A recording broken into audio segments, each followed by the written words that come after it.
Hi friends, welcome to our channel. ఈరోజు recipe వచ్చేసి chana masala curry చేయబోతున్నాను. చాలా సింపుల్ వేలో తొందరగా చేసుకునేలాగా చూపించబోతున్నానండి. చపాతీ, రైస్, రోటీ దేనిలోకైనా అద్దరిపోతుంది అనమాట. సో మీ అందరికీ ఈ వీడియో చూసిన తర్వాత ఈ రెసిపీ వెంటనే చేసుకోవాలనిపిస్తుంది.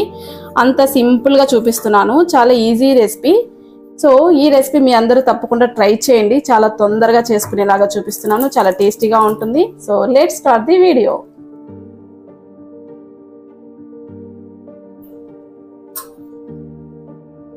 ఫస్ట్ అయితే నేను ఈ కప్పు తోటి ఒక కప్పు, అలాగే మిక్స్డ్ అన్నమాట. ఇవన్నీ బఠానీలు ఉన్నాయి, అలాగే బీన్స్, శనగలు, వైట్ శనగలు, ఇవన్నీ కూడా 5 ఐటమ్స్ ఉన్నాయండి. ఇవన్నీ కూడా నైట్ అంతా కూడా నానబెట్టి పెట్టుకోవాలి.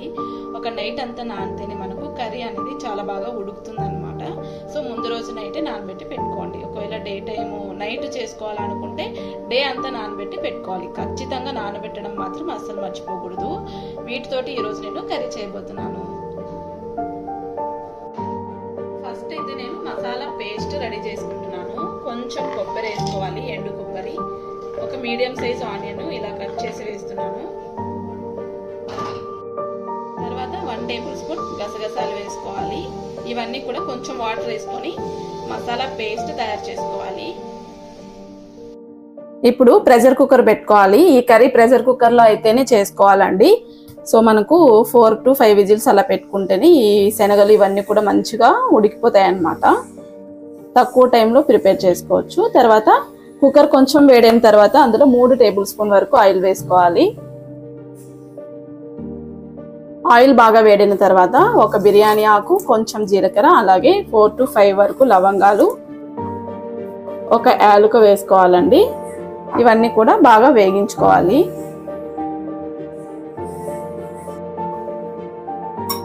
ఇవి కొంచెం వేగాలన్నమాట. సో బిర్యానీ ఆకు కట్ చేసి వేస్తే ఆ ఫ్లేవర్ అనేది మంచిగా తెలుస్తుందండి. నేనైతే ఇలా కట్ చేసి వేసాను.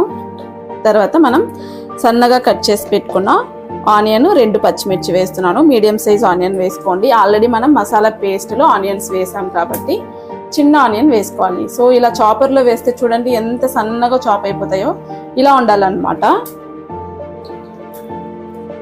పచ్చిమిర్చి అసలు మనకు కనిపించదు అనమాట, చాలా సన్నగా చాప్ చేసేస్తుంది. నేను ఇలాంటి చాపర్ తీసుకున్న తర్వాత నాకు ఈ వర్క్ చాలా ఈజీ అయిపోయిందండి. వంటలు చేసుకోవడం తొందరగా అయిపోతున్నాయి అన్నమాట.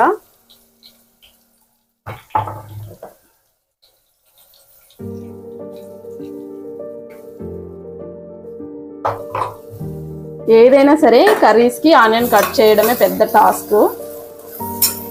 నాకు చాలా ఈజీగా అనిపిస్తుంది ఈ చాపర్ కొన్న తర్వాత. చూడండి ఎంత సన్నగా అయిపోయాయో.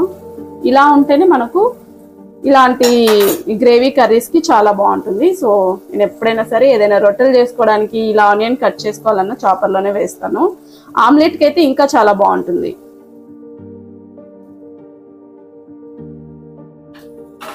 ఇలా మూత పెట్టేస్తే ఆనియన్స్ తొందరగా మగ్గుతాయి.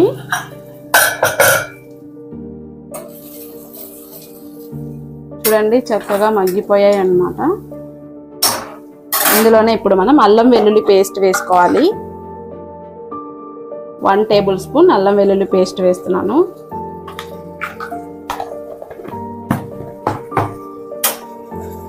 ఈ అల్లం పేస్ట్ కూడా పచ్చివాసన పోయేంత వరకు ఫ్రై చేసుకోవాలి.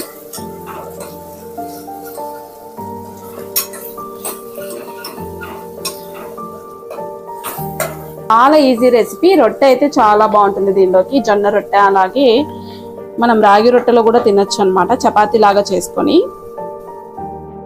చపాతీకి కూడా చాలా బాగుంటుంది. ఇప్పుడు ఇలా టొమాటో ప్యూరీ వేసుకోవాలండి. అది కూడా ఇలా చాపర్లో వేసేస్తే మనకు ప్యూరీ లాగా అయిపోతుంది అనమాట. చూడండి ఇది ఒక్కటి తెచ్చి పెట్టుకోవడం వల్ల మనకు చాలా బెనిఫిట్స్. మనం ఇంత సన్నగా టొమాటోస్ కట్ చేయాలంటే మనకు చాలా టైం పడుతుంది కదా. సో ఇలాంటిది ఒకటి తీసి పెట్టుకోండి, ఈజీ అయిపోతుంది మన వర్క్. ఇప్పుడు ఈ టొమాటో ప్యూరీ కూడా బాగా మగ్గాలి.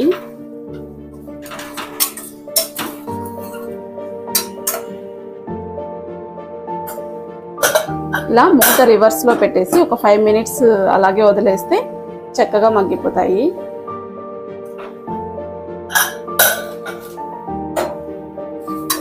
మధ్య మధ్యలో కలుపుకుంటూ ఉండాలండి, లేదంటే అడుగు అంటిపోతుంది, తొందరగా మాడిపోతుంది అన్నమాట.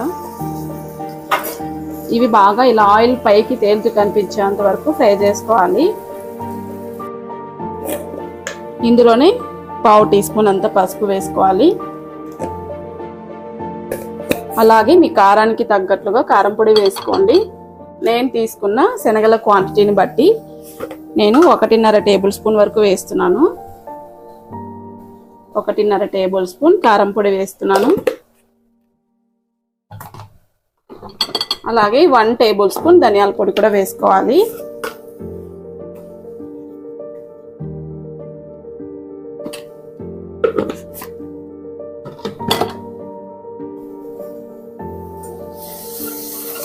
ఇవన్నీ మంచిగా వేగాలండి.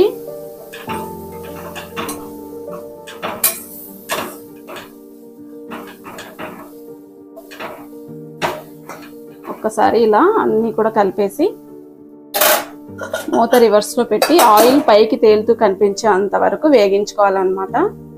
సిమ్లో పెట్టేసి ఒక 5 మినిట్స్, మళ్ళీ 5 మినిట్స్ వరకు వేగించుకోవాలి. చూస్తున్నారు కదండి, మంచిగా వేగిపోయింది. ఇప్పుడు మనం తీసుకున్న బఠానీలు అలాగే శనగలు ఇవన్నీ కూడా ఇందులో వేసేస్తున్నాను. ఇవన్నీ వేసిన తర్వాత ఒక్కసారి నీట్గా కలిపేసుకోవాలి.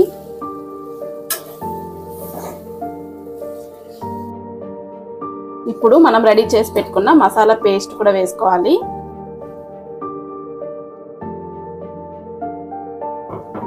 ఇప్పుడు ఇందులోని సరిపడా ఉప్పు కూడా వేసేసుకోవాలండి.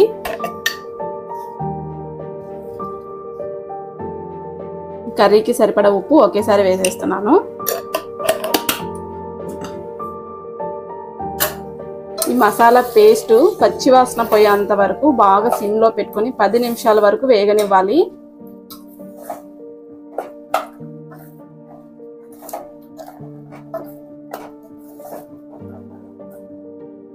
చూస్తున్నారు కదా, కర్రీ వచ్చేసి మనకు బాగా గ్రేవీగా వస్తుందండి. మూత పెట్టేసి ఈ మసాలా పేస్ట్ వేగడానికి మనకు మినిమం 10 మినిట్స్ టైం పడుతుంది. 10 మినిట్స్ వరకు సిమ్లో పెట్టుకొని మూత కదిలించకుండా వేగించుకోవాలి. చూస్తున్నారు కదా, ఇలా బాగా వేగిన తర్వాత చూడండి ఆయిల్ బాగా పైకి తేలుతూ కనిపిస్తుంది. ఇలా బాగా వేగిన తర్వాత ఇందులో గ్రేవీకి సరిపడా వాటర్ వేసుకోవాలి. మరీ ఎక్కువ వాటర్ వేయకూడదండి, కొంచెం గ్రేవీ చిక్కగా ఉంటేనే బాగుంటుంది అన్నమాట. రోటీలోకి, చపాతీ దేంట్లోకైనా బాగుంటుంది. ఇలా వాటర్ వేసేసి ఇప్పుడు విజిల్ పెట్టుకోవాలి. నేనైతే 7 విజిల్స్ పెడుతున్నాను. కర్రీ అయితే ఉడికిపోయిందండి. సో ఇప్పుడు ఓపెన్ చేసి చూసేద్దాం. ఈ కర్రీ నేను ఈరోజు చపాతీతో టేస్ట్ చేయబోతున్నా. అద్దరిపోతుంది అనమాట. స్మెల్లే నాకు నోట్లో వాటర్ వచ్చేస్తున్నాయి, అంత బాగుంది. సో చూడండి ఎంత చక్కగా ఉడికిపోయిందో. ఇలా చిక్కగా ఉండాలి, మరీ చిక్కగా కాకుండా. సో ఈ మాత్రం ఉండాలన్నమాట. రైస్లో, చపాతీ, రోటీ దేనిలోకైనా అద్దరిపోతుంది. సూపర్ ఉందండి స్మెల్ అయితే. వేడి వేడిగా వెంటనే నేను చపాతీ కానీ రొట్టె కానీ ఏదో ఒకటి అయితే చేసుకుంటాను.